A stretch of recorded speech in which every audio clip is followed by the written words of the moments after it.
Good evening. I had to be turned on.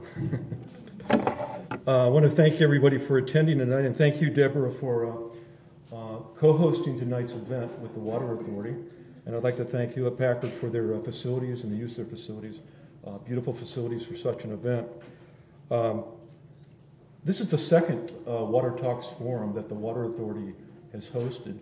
And we move forward with these Water Talk events to try to reach out to the public so we have an opportunity for the Water Authority and our 24 member agencies to inform the public of what's going on in the water supplies as far as moving towards water reliability and sustainability and infrastructure and so forth. So tonight's subject, which is new challenges and new supplies, was actually was driven by the last Water Talks event we had and the survey input that we received from the attendees to focus in on local supplies. So tonight we're going to focus in on local supplies and tell you what's going on with regards to the Water Authority. Before we move forward, just a brief overview of the presentations. I'm going to provide an overview of the Water Authority's water supply mix and some of our history and some of the challenges that we face today and as we move forward.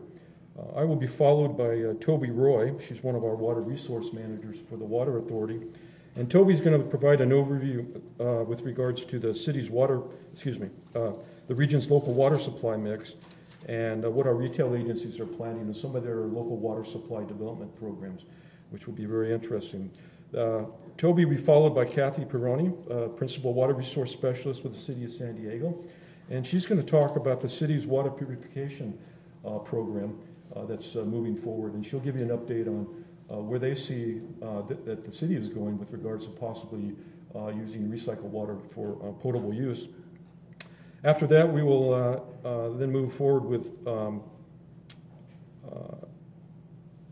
Yamada. And Bob is what we call our Sultan of Salt at the County Water Authority. And Bob was going to talk about desalination and the efforts for groundwater desalination as well as ocean desalination and what we're planning and what the status of some of the projects are today. After Bob speaks, or after each speaker, we will have 5 minutes for questions and answers.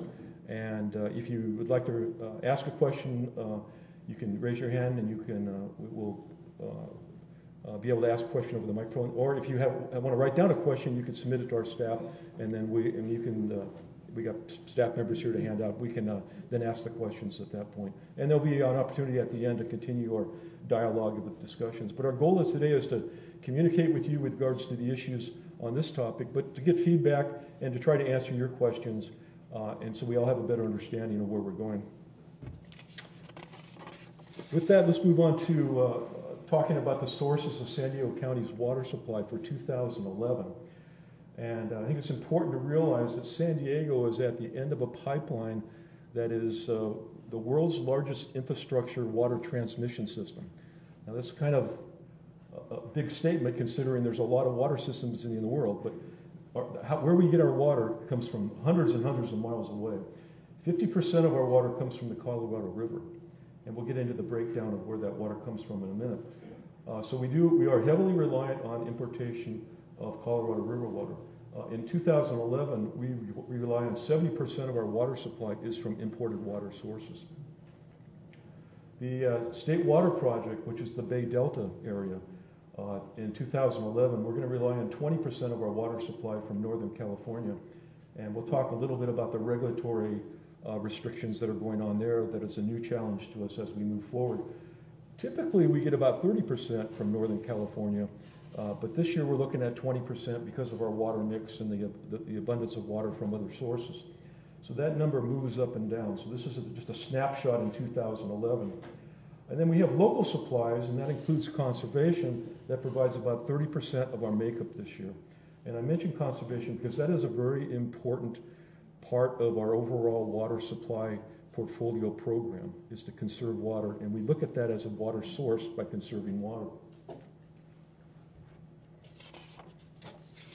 Some of the challenges that we are facing, and I mentioned the Bay Delta, and you've probably, most of you are aware of the ecological challenges at the Bay Delta, and some of the, not only that, the endangered species that we are that are being faced with extinction with regards to their threat. But you probably hear a lot about the Delta Smelt, which is about a 2-inch long fish that lives 1 year, and that has got a lot of the attention more recently.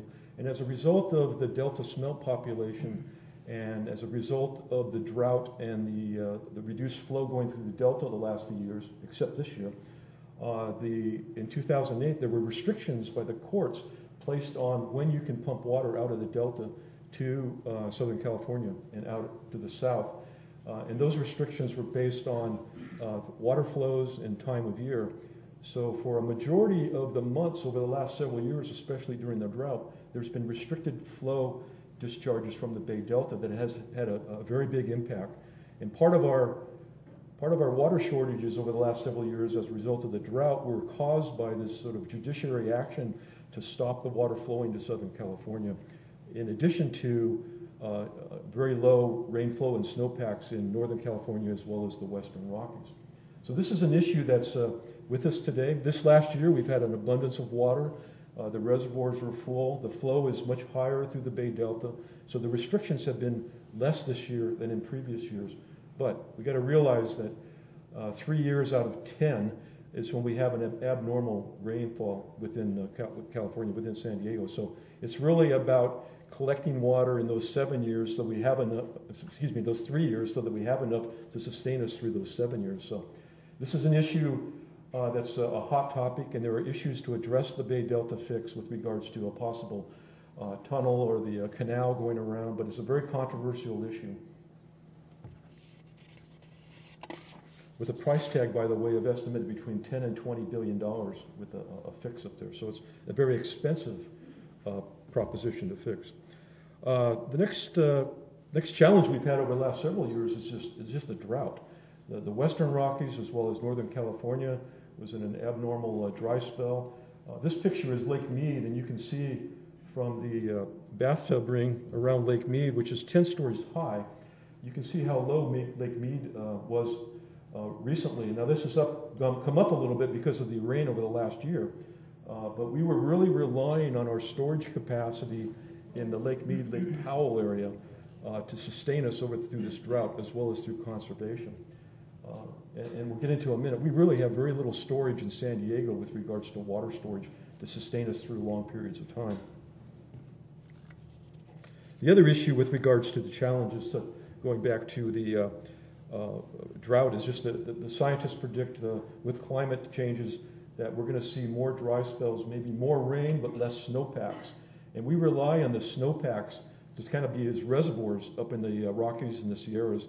And as that water melts in the spring and summer, that flow comes down and we can capture that flow. So it's kind of the nature's way of storing water for us. Scientists predict we're going to have a lot more rain, less snowfall. This could have an impact in the future on how we manage our water supply from those areas.